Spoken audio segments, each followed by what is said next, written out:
Alrighty, y'all. Today I'm going to share with you pro tips of being a mobile massage therapist.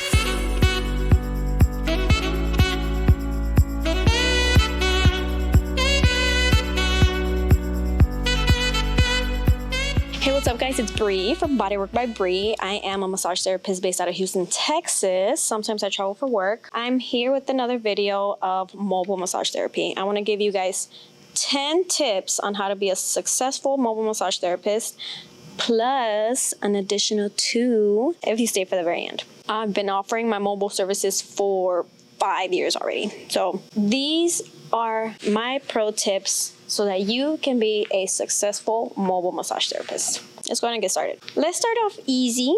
Let's start out with the easy and then to the more intricate. Pro tip number 1, arrival.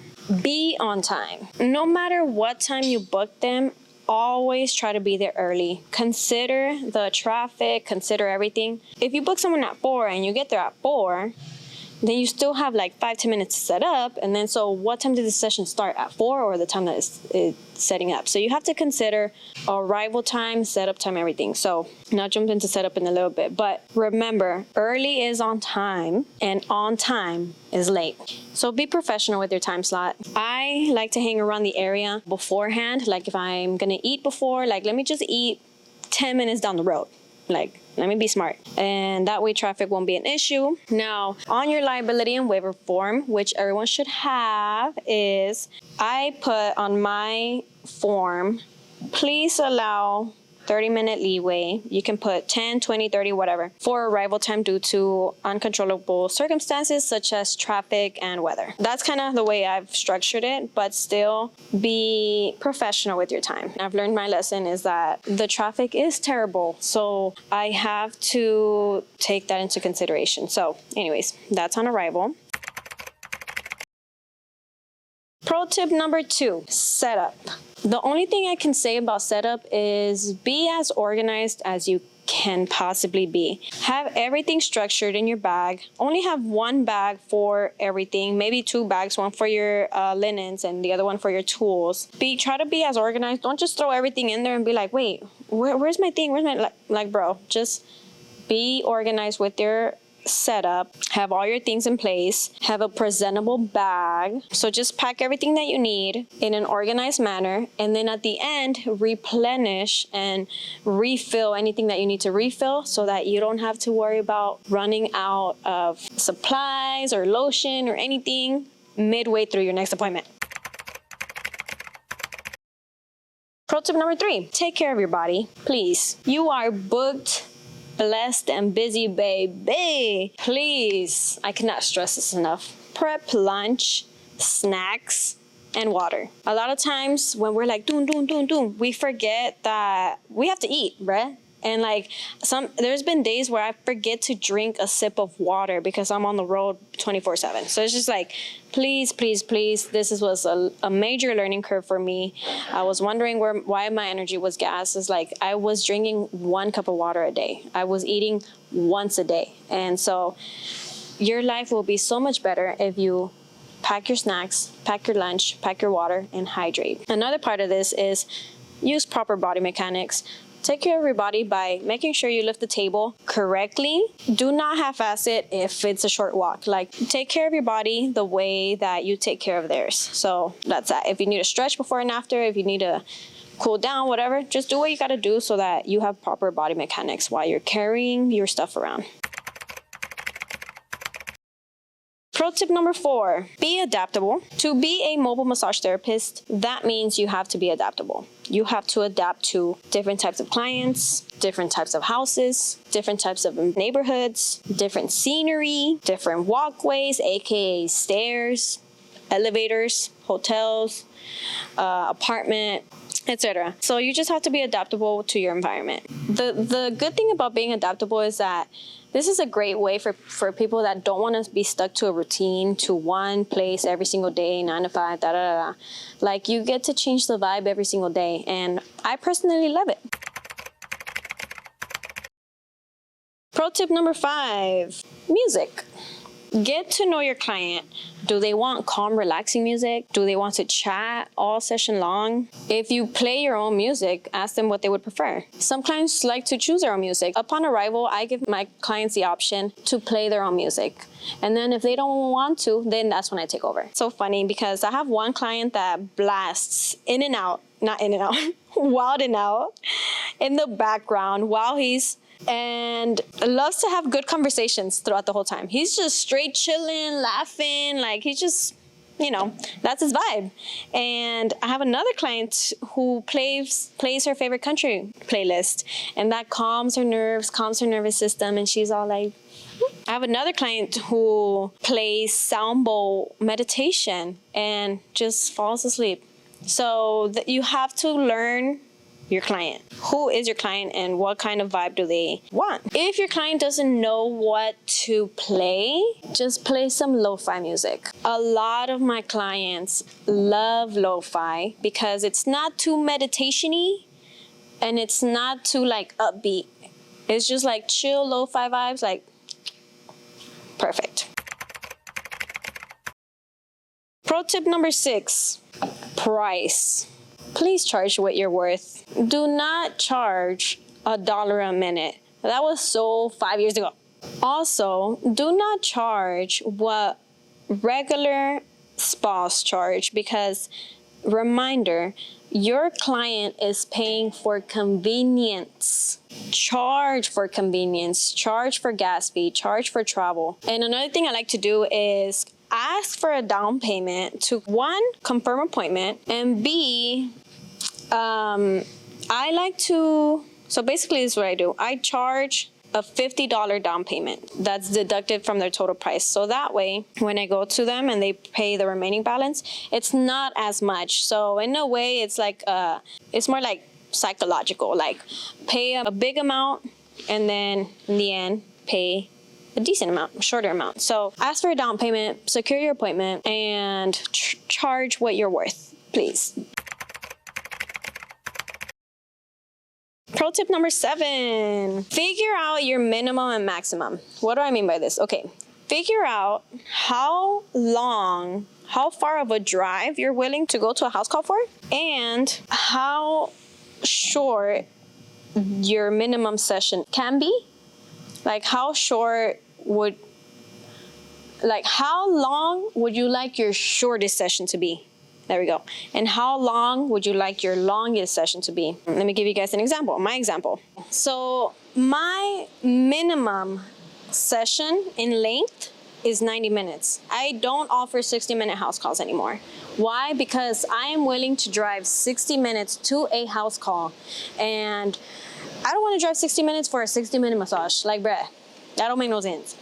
So my minimum house call time is, like session, is 90 minutes. I can drive 15 minutes on the road, 90 minutes. An hour down the road, 90 minutes minimum. My maximum is 4 hours.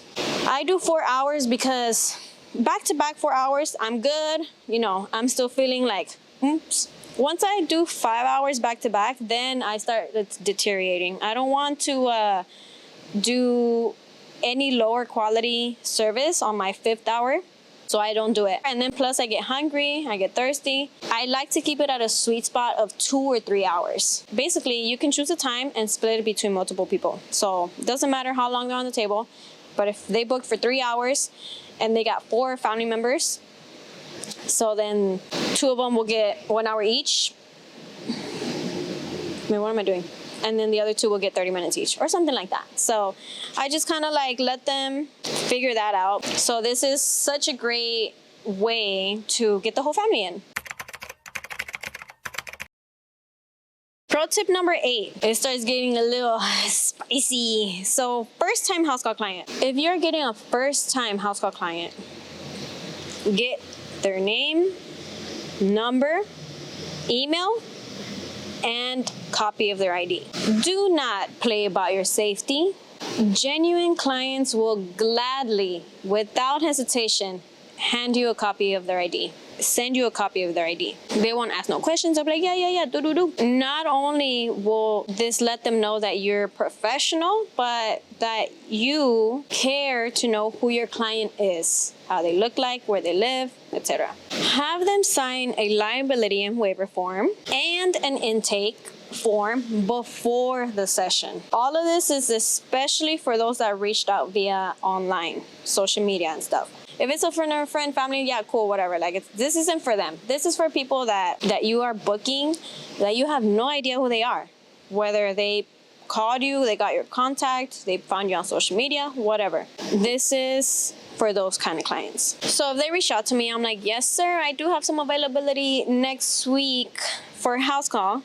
Can you please provide me with your full name, best contact number, email, and a copy of your ID, please. This is for safety purposes only. My manager will make sure that there are no records that will potentially put me at risk. Thank you in advance for understanding. That's how I word it.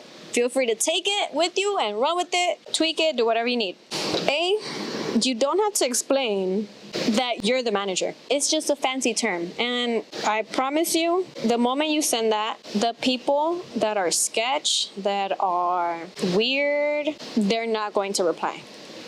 They're not. And those are the type of clients you don't want anyway. So you're not causing any harm or discomfort or uncomfortability if that client is genuine about their session. Number 2. Oh, well, that was number 2. By their reaction, you will be able to see if they're serious or not. So ask for a picture of their ID. I've had experiences where people left me on red. There was maybe 1 or 2 people that's like, why do you need my ID? I'm like, bro, okay, you know what? At this point, you don't need to be my client and you don't want my session. So this is more than just a massage. Where did I get this idea from? I used to work at Kairos, and all the Kairos that I worked for, they all grabbed their ID, the new clients, they would grab their ID, make a copy, and put their copy on their folder. That way they know who's who and da-da-da-da-da. So I just took that idea, obviously on top of making sure it's in their file, and I remember their face, it's for security purposes also. Like I low-key, I'm not going and looking for them on any kind of platform to see if they're dangerous or not. It's just a way for me to see how are they going to react to this question. Another thing about being a first-time client, be smart. Share your location with family and friends. Let them know, like, hey, I'm gonna be at this new location for this amount of time. Keep an eye out on me. So this is what I tell my brother. Hey, brother, I'm working on a new house call client right now. Vibe isn't weird, or I'll let him know how the vibe is, or I'll say there's 2 people in here, or like there's a wife and a husband here, or there's kids here. I'll just let him know kind of like the setting.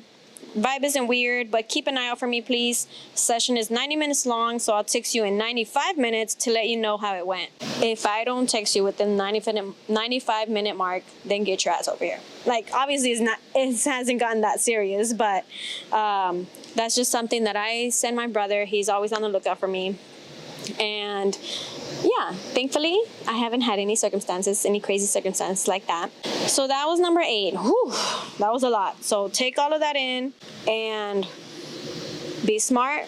Yeah, just be smart. Pro tip number 9, which falls hand in hand with the pro tip number 8, is to trust yourself.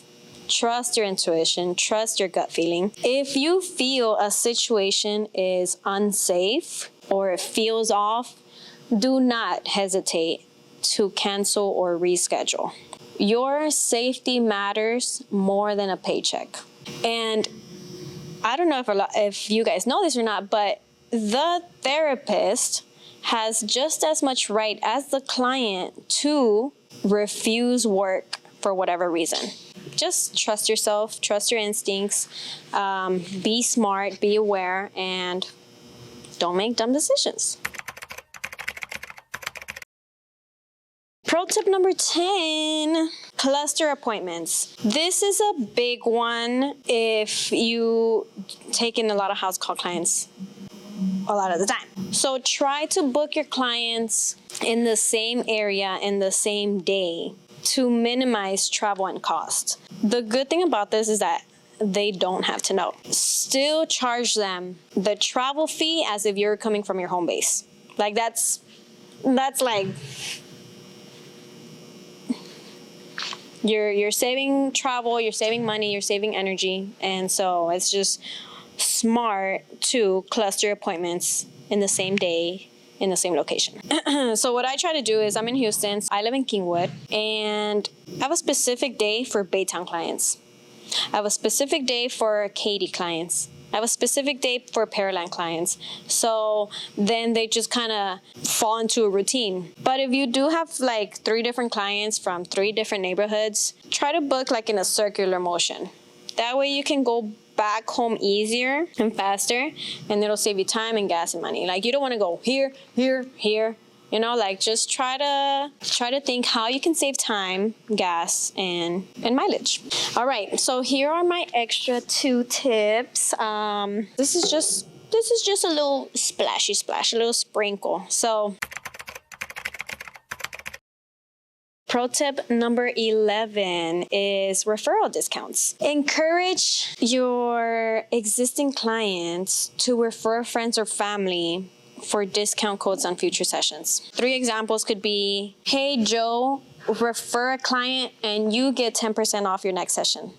Or you can say, hey Joe, refer a client and both of you can get 10% off your next session. And it's a win-win for both. Or what I like to do, because I've been in the game for a couple years now, I currently have, hey Joe, unlock 10 referrals and you get your next session for free. Be creative, see what fits you, see what fits your clients, and just think about referral codes. That way your name can be spread out and you can be more successful in your mobile massage business.